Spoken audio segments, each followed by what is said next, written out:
Good day. Here are today's top stories from the Pna Headlines.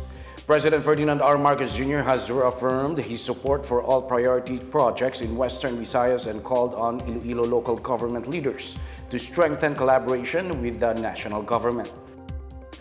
During his meeting with the Regional Development Council in Iloilo City on Thursday, the President cited the importance of collaboration between the LGUs and the national government. Among the major projects discussed in the meeting were the Panay-Guimaras-Negros Island Bridge, the Panay Railway System, and the Boracay Circumferential Road Rehabilitation. President Marcos also received updates on the Bacolod-Negros Occidental Economic Highway and the Iloilo-Capiz-Aklan Expressway. He emphasized the crucial role of local leaders in ensuring these projects' success, urging them to voice concerns and proposals. He also assured local executives that the national government would listen to their inputs to help improve future infrastructure projects aimed at boosting economic growth and improving connectivity in the region. The Commission on Elections has ensured smooth preparations for the coming midterm elections, announcing that 27 million official ballots have already been printed since the reprinting process began in late January. Comelec Chairperson George Erwin Garcia says Comelec has now covered 37% of the over 72 million ballots needed for the elections. He said the Comelec has been exceeding its daily target in terms of ballot printing. Garcia also said that its estimated ballot printing may be completed by the second or third week of March, barring any technical issues. To speed up verification, the poll body has opened a new facility at the Amoranto Sports Complex in Quezon City, housing 250 automated counting machines and 500 verifiers. Despite the withdrawal of some candidates from the senatorial race, Garcia says ballot printing will continue as planned. He said the printed ballots would no longer be changed so as not to compromise the 27 million ballots already printed, despite the withdrawal of some senatorial aspirants. The latest to withdraw is health advocate Willie Ong, citing health reasons.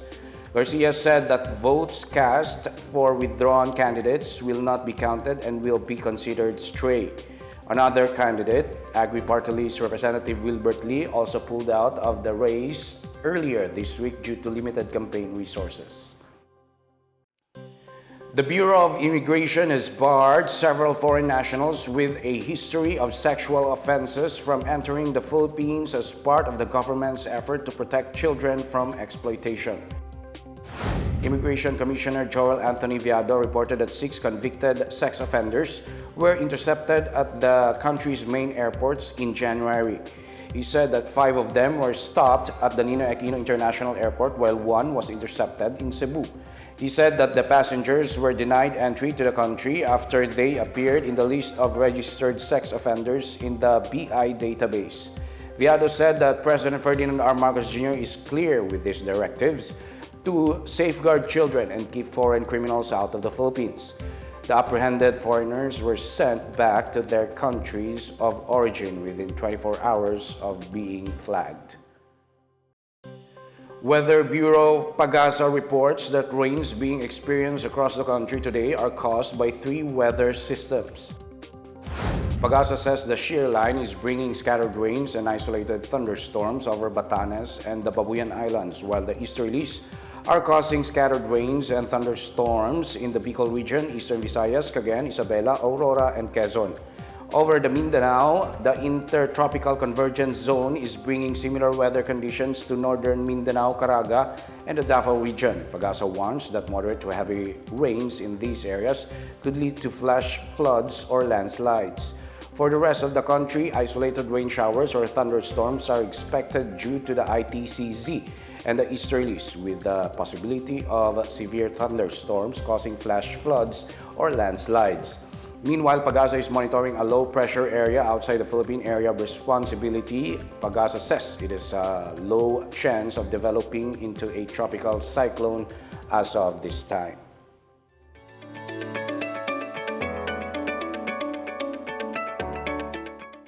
And now let's see what's up with the market as we give you our business wrap-up.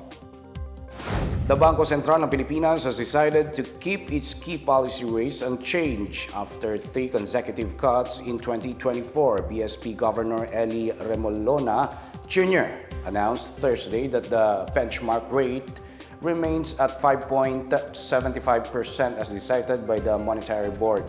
Meanwhile, deposit and lending rates hold at 5.25% and 6.25% respectively. Remolona cited global economic uncertainties as a reason for the cautious approach. He, however, assured that the country's inflation expectations remain within the target range. The Philippine Stock Exchange closed in the green territory on Thursday, trading with bellwether increase of 1.14% to 611, rising 3.19 points. Meanwhile, mining stocks led gains with index close at 2.70% to 7,630.64. Services went up by 2.61%, industrial up by 1.81%, holding firms up by 1.09%, property up by 0.13%, and financials up by 0.08%. Foreign investors remained net sellers with net outflows at 369.44 million pesos. In currency markets, the Philippine peso strengthened against the US dollar, closing at 58.06 from 58.19. The peso traded within a range of 58.02 to 58.34 with a trading volume of $1.64 billion. The Philippines and Cambodia have signed a double taxation agreement aimed at strengthening economic ties and boosting foreign investments. Finance Secretary Ralph Recto says the deal will eliminate tax barriers, prevent tax evasion, and create a fairer framework for businesses operating in both countries. The agreement, signed during Cambodian Prime Minister Samdech Mohaborvor Tipaday Hun Manet's visit to Manila, aligns with ASEAN commitments on tax transparency. The agreement will take effect following ratification by the respective legislative bodies in the Philippines and Cambodia. And that's the latest and the biggest stories on the PNA Headlines. For more news updates, visit our website, pna.gov.ph, or our Facebook and X account, Philippine News Agency. The PNA Headlines is also streamed via the Servicio Facebook page. You may also watch the PNA Headlines through the Philippine News Agency's YouTube account and via the News and Information Bureau website under PNA News. I am Wilner Barcelona. This is the PNA Headlines, bringing stories that unite the nation.